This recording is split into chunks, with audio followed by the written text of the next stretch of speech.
Assalamualaikum warahmatullahi wabarakatuh. Di sini saya akan mempresentasikan tugas workshop pembelajaran. Sebelumnya, perkenalkan, nama saya Maya Nur Cahyani dengan NIM A7101700111. Di sini saya akan mempresentasikan trik gimana caranya menjadi petani yang akal, petani yang pintar. Untuk itu, simak video berikut ini. Tahukah kamu bahwa sektor pertanian di Indonesia merupakan salah satu pekerjaan utama di Indonesia?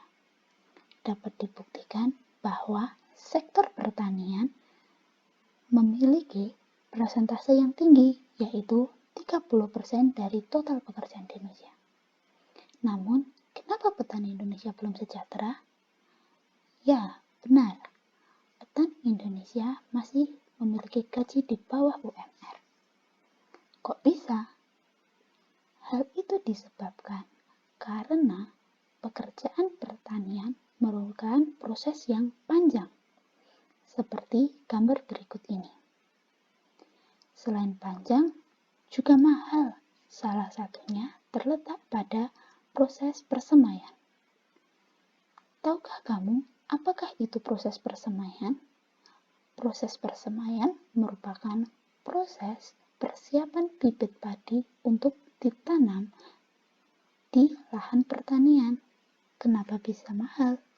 Prosesnya lama, ribet, membutuhkan banyak orang, hasilnya belum tentu maksimal. Selain itu, boros biaya. Lalu, bagaimana solusinya?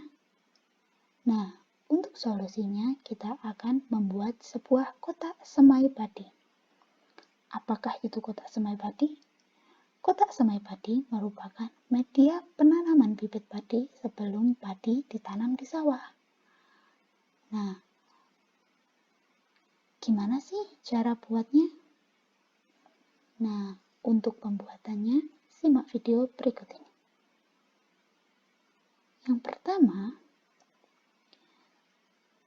siapkan alat dan bahan yang diperlukan untuk membuat kotak semai padi. Alat pertama, siapkan 4 buah balok dengan ukuran 40, 20, dan 30.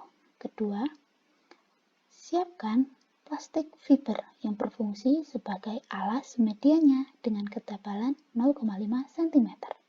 Yang ketiga, siapkan paku reng. Nah, paku reng ini untuk menggabungkan balok tadi.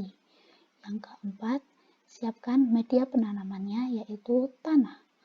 Yang kelima, siapkan pupuk agar subur. Nah, yang keenam, siapkan bibit yang akan ditanam. Selanjutnya, setelah alat dan bahan sudah siap, langkah-langkah pembuatan kotak semai padi. Pertama, buat kotak dengan ukuran seperti gambar di bawah ini. Gabungkan dengan paku yang sudah disiapkan. Yang kedua, paku fiber pada bagian bawah kotak.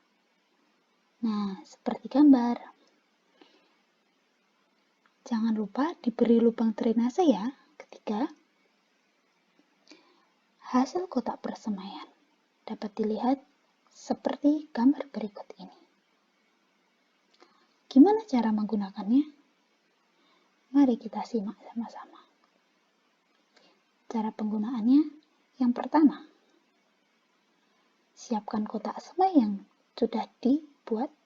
Kedua, siapkan tanah dan pupuk, jangan lupa diayak ya. Yang ketiga, siapkan bibit yang sudah direndam. Bibit direndam kurang lebih 10 hari. Setelah itu, yang keempat,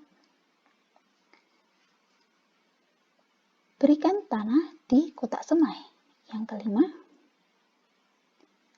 sebar benih di kotak semai tadi yang diberikan tanah. Yang keenam, jangan lupa disiram setiap sore hari dan pagi hari. Lakukan perawatan sampai bibit siap tanam, 5-18 hari. Kemudian cara cabutnya, nah untuk cara cabutnya digulung seperti gambar berikut itu. Bibit yang siap tanam. Nah, lalu apa keuntungan dari penggunaan ini? Apa bedanya dengan konvensional? Yang pertama, masalah waktu. Untuk persemaian, metode tradisional atau konvensional membutuhkan 20-30 hari padi siap tanam, sedangkan modern hanya 13-18 hari saja padi sudah siap tanam. Yang kedua, untuk masalah bibitnya sendiri. Pada lahan pertanian dengan luas 1 hektar, bibit yang digunakan yang mampu bertahan hidup dengan metode tradisional atau konvensional hanya kisaran 50-70%, sedangkan bibit yang hidup dalam persemaian modern 95%. Yang ketiga, untuk lahan pertanian sendiri, dapat kita lihat lahan pertanian untuk metode konvensional cukup luas, sedangkan modern lahan sempit saja sudah bisa. Yang keempat, bentuk padinya. Nah, untuk konvensional akarnya kurang kuat, sedangkan modern lebih kuat. Yang kelima, untuk pencabutannya sendiri, dapat kita lihat konvensional masih sangat sederhana dan sulit, modern tinggal gulung saja. Konvensional membutuhkan orang yang banyak. Nomor 6. Untuk efektivitasnya, lihat betapa ribetnya yang konvensional, sedangkan modern tinggal kayak jemuran aja diangkat. Begitu banyaknya keuntungan dalam persemaian padi menggunakan metode modern, banyak kelebihan yang kita dapat. Jika dikalkulasi, kita dapat untung 1 juta. Banyak kan? Nah, mungkin demikian presentasi yang dapat saya buat. Banyak orangnya, saya mohon maaf. Billahi taufiq wal hidayah. Wassalamualaikum warahmatullahi wabarakatuh. See you guys.